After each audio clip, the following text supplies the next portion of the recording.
You have broken every chain. There's salvation in your name, Jesus Christ, my living hope. La palabra del Señor, mis hermanos, para esta mañana la tenemos en Primera de Reyes, capítulo 19, versículos del 1 al 8.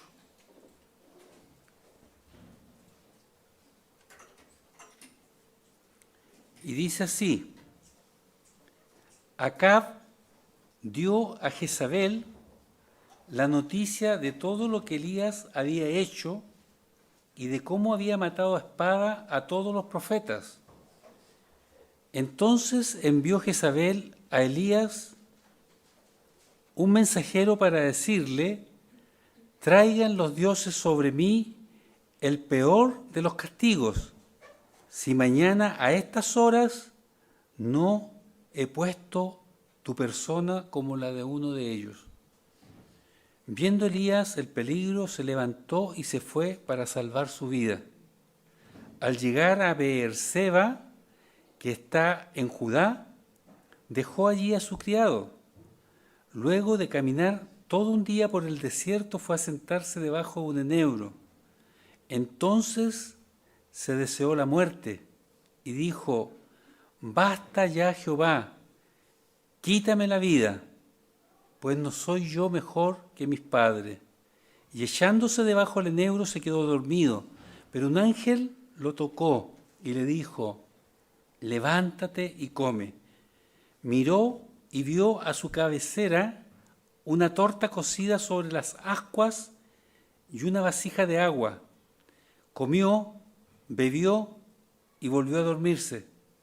Regresó el ángel de Jehová por segunda vez, lo tocó y le dijo: levántate y come, porque largo camino te resta. Se levantó pues, comió y bebió. Fortalecido con aquella comida, anduvo 40 días y 40 noches hasta Horeb, el monte de Dios. Que el Señor bendiga la lectura de su palabra. Acab es el rey de Israel. En ese tiempo ya estaba dividido Israel en dos reinos, Israel y Judá, el reino del norte y el reino del sur. Y dice la palabra del Señor que Acab informó a su esposa, la reina Jezabel, de todo lo que había ocurrido en el monte Carmelo, de lo que había hecho Elías, que había enfrentado a 450 profetas de Baal, al Dios que adoraban en ese tiempo los israelitas, partiendo desde el rey, y los había matado. Y cuando ella supo eso, se enfureció contra el profeta de Dios y le mandó un mensajero a decir que en 24 horas iba a estar muerto. Se prometió eso. No le gustó lo que pasó. Por su parte, Elías ya estaba desanimado, a pesar de que había luchado valerosamente y con mucho acierto con los profetas de Baal. Los había matado a todos, a 450. Y estaba desanimado él, y cuando llega el mensajero de la reina, se levanta para huir. Seguramente Elías pensaba, como pensamos los seres humanos, que de ese portento que había ocurrido en el monte Carmelo iba a haber algo grande, importante. El pueblo se iba a convertir a Jehová, que el rey mismo y su corte iban a volver sus pasos, iban a desechar a Baal. A lo mejor hasta pensaba que la misma Jezabel iba a convertirse al Dios verdadero, a Jehová de los ejércitos, pero vio que nada de eso ocurrió. A él le pareció que nada había pasado, y por eso que se acobardó. Claro, hermano, porque cuando nosotros vemos el relato es fantástico, él actuó con mucha valentía. Por eso los judíos hasta el día de hoy lo consideran el gran profeta. Así como Moisés es el líder libertador, Elías es el gran profeta. Y ustedes se acuerdan, la semana antes que nuestro Señor Jesús fuera crucificado y fue al monte que se llama la Transfiguración, con 3 de sus discípulos, ¿se acuerdan? ¿Quiénes se le aparecieron? Moisés y Elías.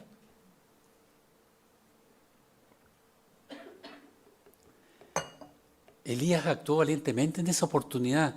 El desafío era que cada uno, los profetas de Baal, que eran 450, hicieran su altar a su Dios.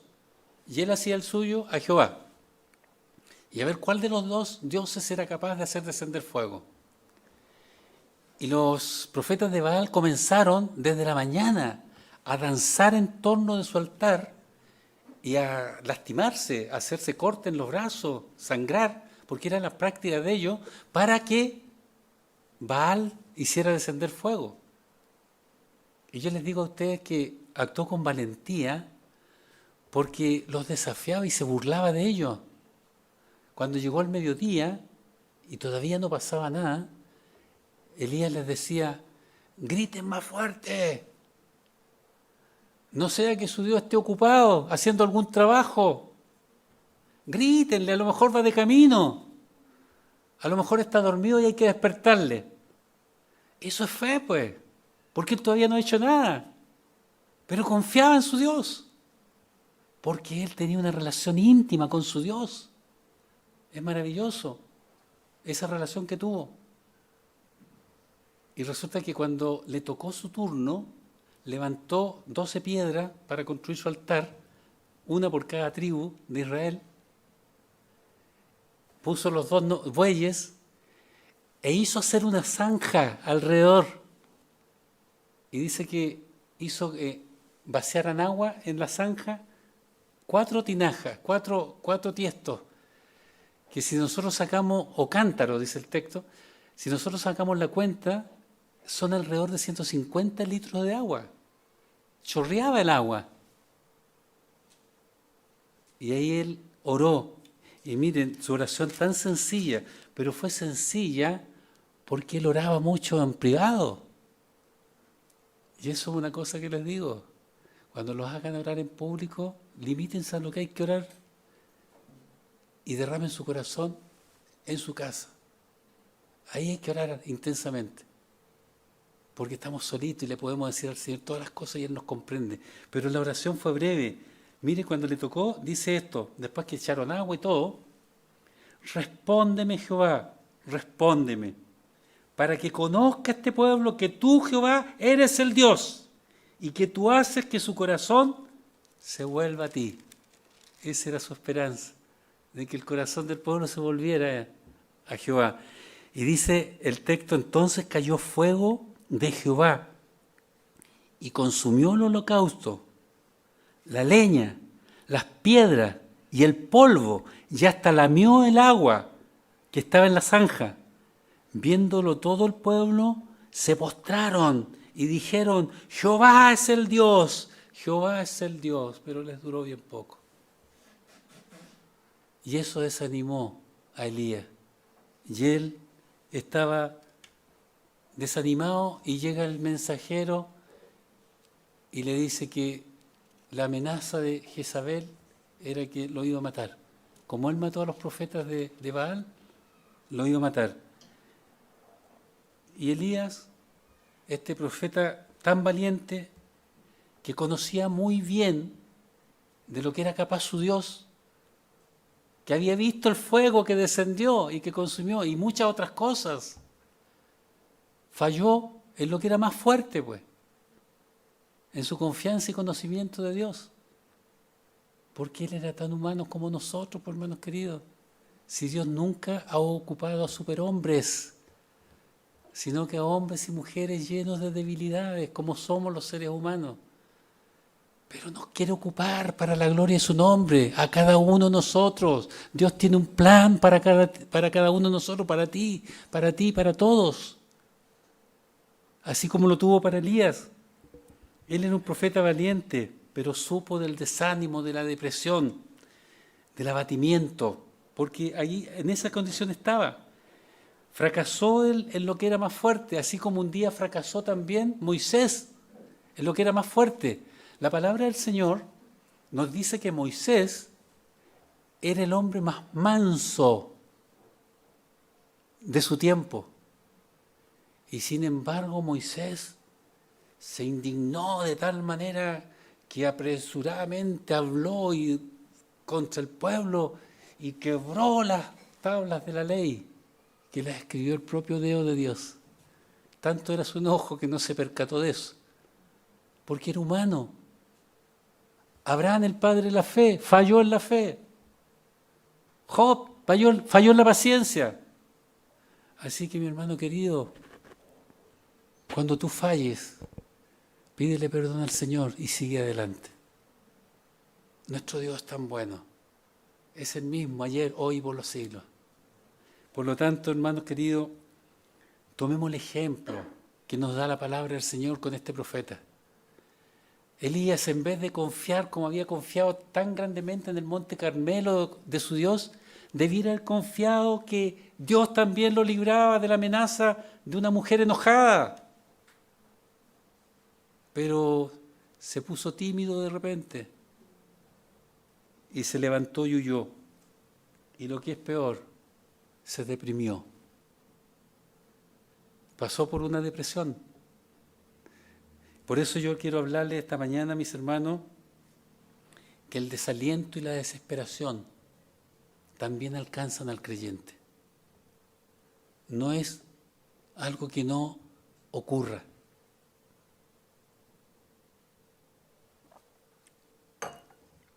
¿Y por qué podemos los cristianos, que tenemos a nuestro Dios y el Espíritu Santo que mora en nosotros, deprimirnos, cansarnos? Porque se produce un agotamiento físico y emocional por las cargas que llevamos en el mundo actual. Claro, el contexto de todo el pasaje nos permite observar que Elías estaba agotado, exhausto, física y emocionalmente. Había pasado por muchas cosas y por eso llega a decirle: basta ya, Jehová, quítame la vida. ¿No ve que esa es la petición que hace? Como si le dijera: ya no puedo más. Tus trabajos son para mí mucha carga, son muy pesados, me agotan, ya no quiero más. Tal vez él esperaba, como les decía, que la gran obra que ocurrió en el monte Carmelo produjera un avivamiento en Israel, volviéndose a Jehová, pero no lo percibió. Y por eso dijo entonces: mejor quítame la vida. Elías, hermano, sabía de sufrimiento, había pasado por situaciones difíciles, había sufrido falta de agua, falta de alimento en el desierto, había tenido que enfrentar un pueblo duro de mollera, enfrentando a los sacerdotes de Acera, a los de Baal. Estaba cansado, agotado y debilitado espiritualmente. Si una persona está permanentemente bajo presión por el trabajo, por las cosas que ocurren en el día a día, en la familia, indudablemente que se va a quebrar. Aunque sea cristiano, se puede quebrar por la carga que tiene encima. Por eso todos necesitamos descanso. Seamos cuidadosos también de eso, mis hermanos. Necesitamos descanso para reponer nuestra fuerza. Que no sea todo trabajo. Los jóvenes, cuídense, que no sea todo estudio. Tienen que relajarse verdaderamente. Pero el descanso verdadero, porque de repente no se trata de ir a algún lugar que sale uno más cansado, ¿o no? Las vacaciones de repente la gente llega más cansada que descansada. Ese descanso de quedarse quieto de repente. Y nosotros encontramos real descanso en el Señor, concentrarse en Él. Porque el agotamiento, hermanos queridos, no nos deja pensar en forma realista, no nos deja pensar con claridad. Eso le pasó a Elías. Eso le pasó. Si él hubiera pensado con claridad, hubiera pensado que Dios, así como le había librado tantas veces de tantos peligros, lo iba a librar de esta mujer enojada, por más que fuera reina. Todas las naciones de la tierra son como gotas de agua para nuestro Dios. ¿Qué tanto una mujer enojada? Pero se amilanó, porque no tenía claridad, porque estaba agotado física, emocionalmente. La depresión por la que él pasaba lo hizo caer en la autocompasión, que es un sentimiento, una emoción engañosa, destructiva, que hace que la gente empiece a tener una mentalidad de víctima. Pobrecito yo. Y se empieza a quejar. Y nos conduce a la depresión y a no querer seguir viviendo. Eso le pasó a Elías. ¿No es que le dice, aparte de que quítame la vida, enseguida le dice, pues no soy yo mejor que mis padres? ¿Qué es lo que está diciendo con eso? Él tiene que haber considerado que un fracaso todo lo que pasó. Entonces dijo, yo soy el culpable. Mi pecaminosidad es la culpable. Así como Dios tuvo que castigar grandemente al pueblo de Israel, a mis antepasados, a mis padres, ellos llamaban, por su desobediencia, por sus pecados, bueno, todo esto no resultó por mi culpa. Así que quítame la vida. Autocompasión. Dios no le había dicho eso. Dios no dice nunca eso, hermano, porque somos seres únicos, porque Dios es tan creativo que no te hizo un clon a ti igual a otro. Tú eres una persona distinta, por eso Dios te conoce por tu nombre. Él trata con cada uno de nosotros en forma individual. Así que no nos anda comparando, nosotros somos los buenos para andarnos comparando. Y también impulsamos a nuestros hijos a compararse, creyendo que es lo mejor. Yo soy reo de eso. Y la exigía a mi hija, tienen que ser las mejores, comparando con los demás. Una brutalidad, pero yo lo hacía porque era ignorante de esto. Si el Señor nos va enseñando de todo, hermano, si la palabra del Señor es tan buena, no andémonos comparando con nadie. Dios nos ama a todos como somos. Lo que no quiere es que sigamos pecando, que seamos esclavos del pecado. Lo que Dios quiere es que realmente nos pongamos a su servicio, con las herramientas que tenemos, con las capacidades que tenemos, tal como somos. Pero no caigamos en la autocompasión, porque la autocompasión le abre de par en par las puertas de nuestra vida a Satanás. Y en esos momentos Él vendrá con mayor fuerza a nosotros y querrá anularnos, poner 1000 pensamientos equivocados y no vamos a ver la realidad como es, sino distorsionada. Elías vio así la realidad, como dice el apóstol Pablo, como por espejo. Claro, uno mira el espejo y primera cosa se ve al revés, que no es así. Su mano izquierda parece derecha. ¿Se han dado cuenta en eso? Y es parcial la vista que tenemos en el espejo, limitada. Y dice Pablo que cuando lleguemos a la presencia del Señor recién veremos cómo somos vistos. No te dejes engañar por tu abatimiento, porque Satanás se va a aprovechar de ti y te va a mostrar lo que no es, como que es. Y eso le pasó. El desánimo, la desesperanza provocan eso. También, hermanos, el desánimo y la desesperanza alcanzan al creyente porque en momentos de angustia, en vez de buscar ayuda, nos aislamos. Y aún en medio de la ciudad con millones de habitantes, permanecemos aislados. No comunicamos a nadie lo que nos está pasando. Dice el texto que llegando a Beerseba, una distancia de 160 kilómetros, o sea, él puso buena distancia entre Beerseba y Jezreel, donde estaba, Jezreel, para aislarse de todo. Y más encima, llega a Beerseba y se interna en el desierto. Al criado le dice, quédate aquí. Y un día entero caminó. O sea, ¿qué es lo que quería él? Alejarse de todo. Aislarse. Eso es lo que estaba haciendo. Y Dios no quiere que nos aislemos, hermanos, sobre todo en momentos de aflicción. No quiere. Él nos hizo seres sociales.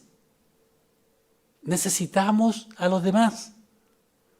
Comenzando por nuestros propios padres, para poder desarrollarnos, crecer. No quiere el Señor Jesús ni Dios que seamos ermitaños o anacoretas, que busquemos por ahí una cueva en una montaña y ahí nos internemos, aislándonos y viviendo solos. Necesitamos a Dios y necesitamos a nuestros hermanos.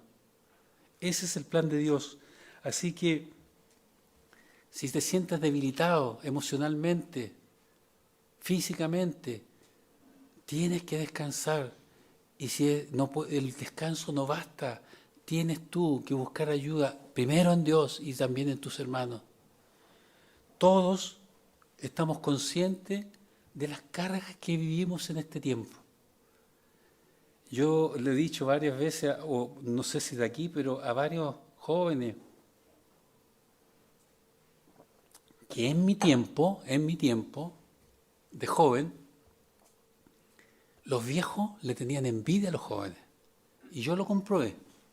Porque un viejo, colega, tenía como 70 años o más, el viejo me perjudicó por envidia, siendo yo un joven que estaba empezando. Claro, porque veían que los jóvenes son bullentes, están llenos de ideas, van para arriba, y uno va declinando. Entonces le envidian. Y yo les digo, en el nombre del Señor lo pongo por testigo, no tengo ninguna envidia de los jóvenes, los compadezco por la vida que están llevando, tan angustiante. Pero si algo tan sencillo como era criar a los hijos y que los hijos obedecieran, ahora es una dificultad tan grande, un problema universal. Cuando nosotros miramos, yo al menos miro en YouTube distintas realidades, las series que podemos ver, que veo algunas series europeas que nos muestran la realidad, el tema recurrente es la rebeldía de los hijos. Los adolescentes siempre han sido rebeldes. Nosotros aquí en Chile decíamos la edad del pavo, ¿sí? Porque se ponían difíciles, pero se les pasaba la edad ya. Pero ahora no es así. Los jóvenes están rebeldes y de hecho los matrimonios no quieren tener más de un hijo o dos o ninguno. Por eso. Porque ven cómo los papás no pueden controlar a sus hijos, cuánto tienen que esforzarse para todas las cosas. La educación, la salud, todo es caro. Ahora tenemos problemas de delincuencia, que los papás no se atreven a que los niños vayan solos, tienen que ir a dejarlos, a buscarlos, a todas partes. Son presiones, pues. Son presiones grandes. ¿Qué los voy a envidiar?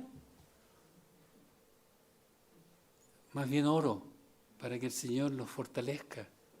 Porque si nosotros estamos bajo presión permanentemente, nos vamos a quebrar en algún momento.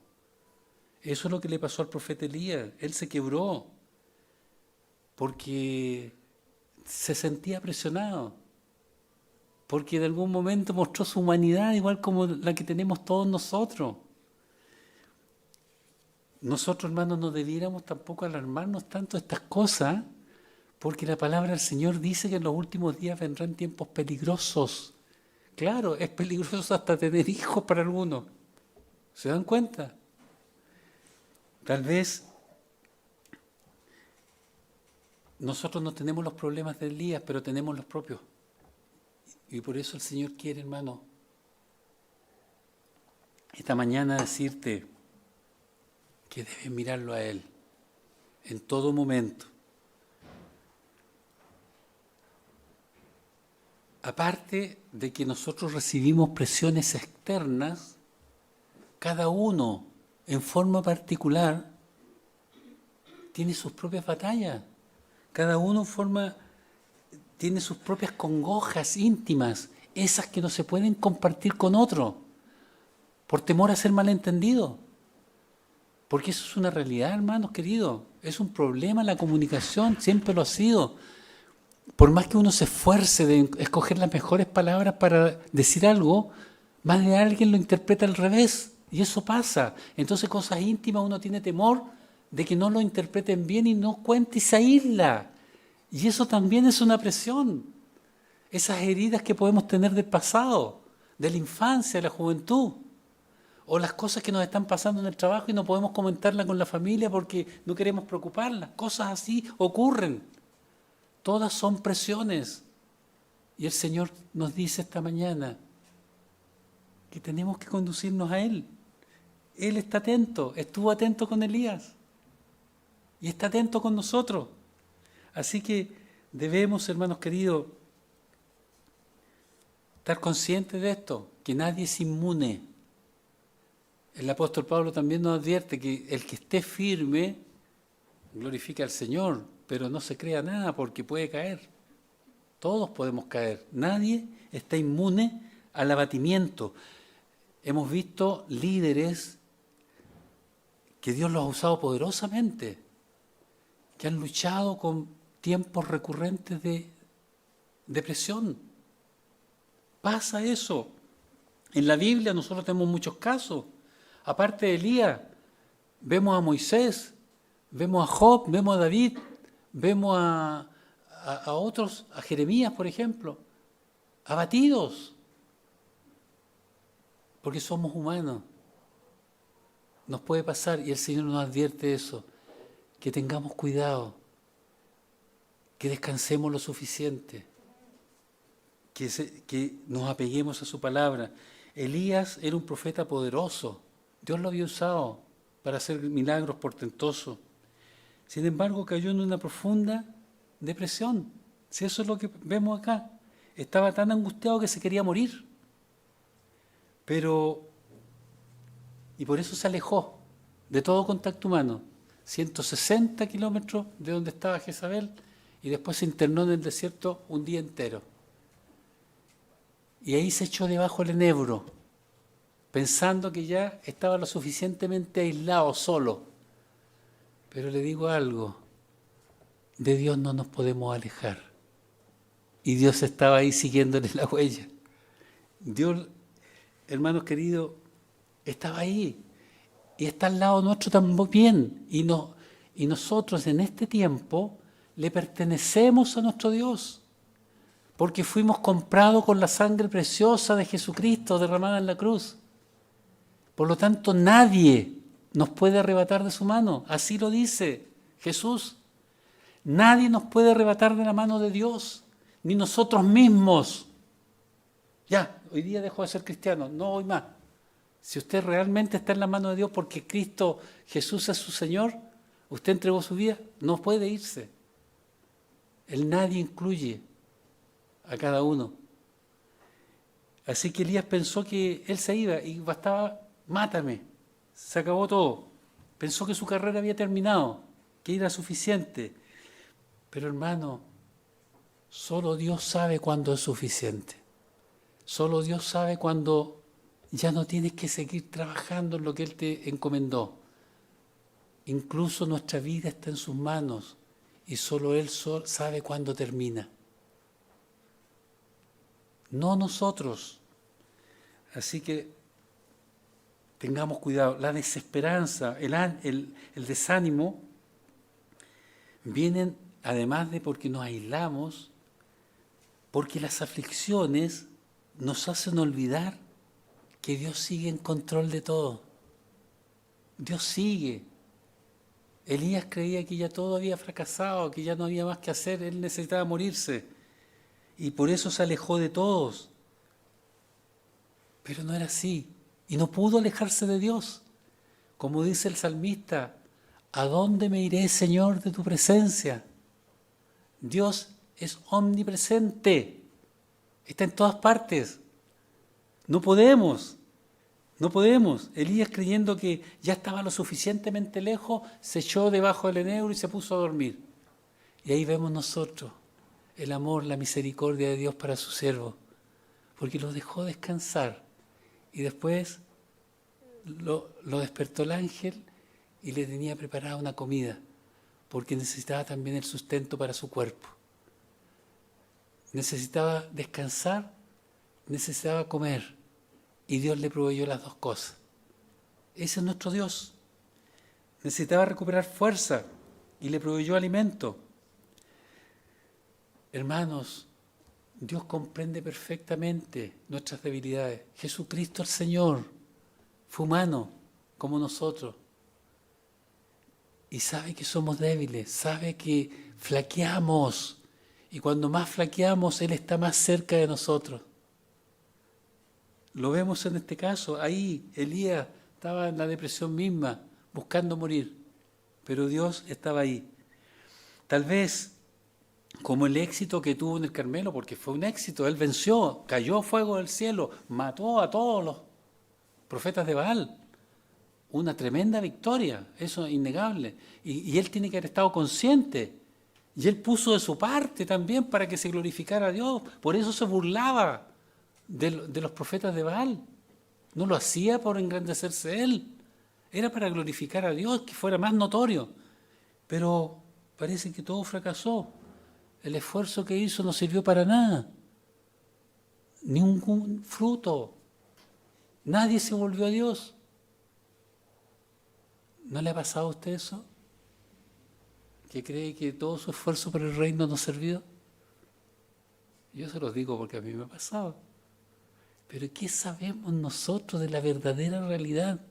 El reino está avanzando. ¿Qué sabemos lo que va a ocurrir 15 años más allá? Que nosotros creíamos que era un fracaso. Reverdece con toda la fuerza de la vida. Dios es Dios. Él estaba leyendo con ojos humanos, veía solo como por espejo. Eso es lo que le pasó a Elías. Porque resulta que Dios tenía todavía trabajo para él. Y esa comida le sirvió para justamente que él pudiera realizarlo. Y cuando Dios se encontró con él, lo sacó de su error. Porque Elías creía que él era el último profeta de Jehová. Y Dios le dijo, a lo largo y ancho de Israel, tengo todavía 7,000 cuyas rodillas no se han doblado ante Baal, ni cuyos labios le han besado. Elías cree que estaba solo, pero Dios tenía 7,000 valientes todavía a su lado. Cosas que nosotros no vemos, pero Dios sí ve. Por eso lo que nos llama la palabra confiar en nuestro Dios, confiar aunque las cosas se vean tan oscuras que nosotros no podemos ver, Él ve. Lo mismo dice la palabra del Señor, es el día y la noche para Dios. Así que Dios tenía algunas tareas para Elías y por eso que el ángel le dice, levántate, come, porque largo camino te resta. Largo camino, y caramba que era largo, ¿eh? No le mintió, porque resulta que entre Beerseba y el monte Oreb donde tuvo que ir a encontrarse con Dios, habían entre 300 y 400 kilómetros dependiendo de por dónde se fuera, la ruta que escogiera. En línea recta ahora son 300 kilómetros, pero nadie va en la línea recta, menos en ese tiempo, buscando las huellas que podía caminar, porque caminaba. Así que claro que sí. Y Dios tenía bendiciones para él, porque se le apareció en un silbo suave y apacible.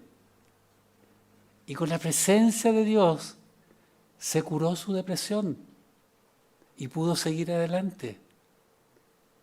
Así también puede curar tu depresión, tu desaliento, tu desesperanza, mi hermano. Dios la puede curar y puede seguir adelante. Solamente hay que poner la confianza en Él y mirarlo a Él. El Señor nos está mirando, yo creo siempre, cómo actuamos, y está esperando que le devolvamos la mirada. Vamos a su trono de la gracia cada vez que lo necesitamos. Dios, mis hermanos, nos habla de múltiples maneras. En primer lugar, nos habla por su palabra, pero también nos puede hablar por las circunstancias. Nos puede hablar por un niño, una revelación especial. Nos puede hablar cuando contesta nuestras oraciones. Nos habla a través de un milagro. Pero lastimosamente muchos creyentes están tan afanados en esta tierra, alcanzando los logros que quieren para su familia, para ellos, que no escuchan. Pero Dios quiere que escuchemos, hermanos. Dios quiere que escuchemos, porque Él está rodeándonos siempre con su amor.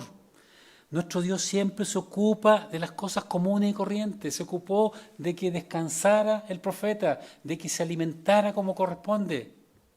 Es interesante, ¿verdad?, que si nosotros vemos, el texto dice que el alimento era una torta cocida sobre ascuas o brasas, podemos decir, y una vasija de agua. No era como el maná, que no podemos decir exactamente qué lo que era algo como celestial, que también fue un alimento que proveyó Dios a su pueblo.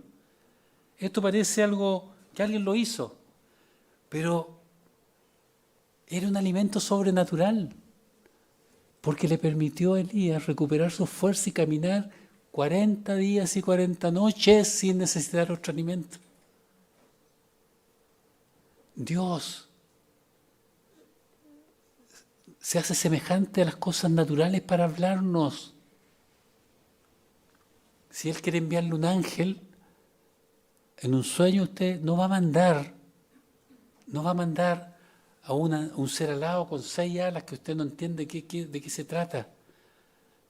Le va a mandar una persona que usted tuvo confianza en esta tierra, una persona querida, una persona espiritual, que lo abrace, que le haga cariño, pero es Dios a través de esa persona, esa imagen. Tenemos que estar atentos, atender. Así que Elías nos recuerda, hermanos, que debemos dirigir nuestra mirada al Dios Todopoderoso. No nos quedemos en nuestra angustia, no nos quedemos en nuestra aflicción. Así que, amados hermanos, yo quiero que, y el Señor sobre todo quiere eso, que asimilen esta palabra que estamos entregando. La autocompasión no debe hacer presa de ustedes. No permitan que el amor a las cosas sea mayor que el amor que le tienen a Dios. Porque pasa eso. Los creyentes todos reconocemos que el dador de todos los bienes que tenemos en esta tierra es Dios. Reconocemos eso. Pero de repente nos aferramos mucho más a los bienes que al dador de los bienes. Yo pido que nadie le pase eso. No dejen que sus bienes que perecen les atrapen, que los esclavicen. Miren hacia arriba, de dónde viene nuestro socorro, de dónde viene nuestro descanso, de dónde viene nuestra liberación de toda depresión, desesperanza, tristeza. Así que, hermano, así como Dios tenía planes todavía para Elías cuando Elías creía que ya no, si tú piensas que ya no hay planes para ti, te equivocas. Dios tiene planes y los tiene hasta para el último aliento de vida. Te necesita en el reino. Te necesita. Y el mundo necesita que siga avanzando el reino de Dios. Así que confía en que Jesús te está acompañando, porque Él prometió estar todos los días hasta el fin del mundo y está en tu trayecto, está contigo. A pesar de ti y de tus debilidades, Dios está contigo. De manera que confía en las promesas, sobre todo cuando te sientas débil, cuando sientas que ya no puedes más, cuando te sientas sumido en un profundo desaliento. Recuerda que la depresión distorsiona la realidad. Entonces no abras la mente a esos pensamientos negativos. Clama al Señor en esos momentos, canta un himno, lee la palabra, ora. Porque Satanás puede meterte mentiras, te va a llenar la cabeza de mentiras y tú no vas a ver la realidad. No te aísles. Busca el consejo de Dios en su palabra y también la ayuda de tus hermanos. Después de este episodio que nos vemos de la depresión de Elías, Dios lo levantó y le dio nuevas tareas. Así va a ocurrir contigo, Dios te va a curar y te va a dar nuevas misiones. Solo tienes que confiar en que su amor es imperecedero. Como cantábamos, su fidelidad es grande, es grandísima. No hay una palabra que la pudiera expresar mejor. La fidelidad de Dios. Y Él tiene buenos planes para ti. Y Dios nunca falla. Que el Señor les bendiga.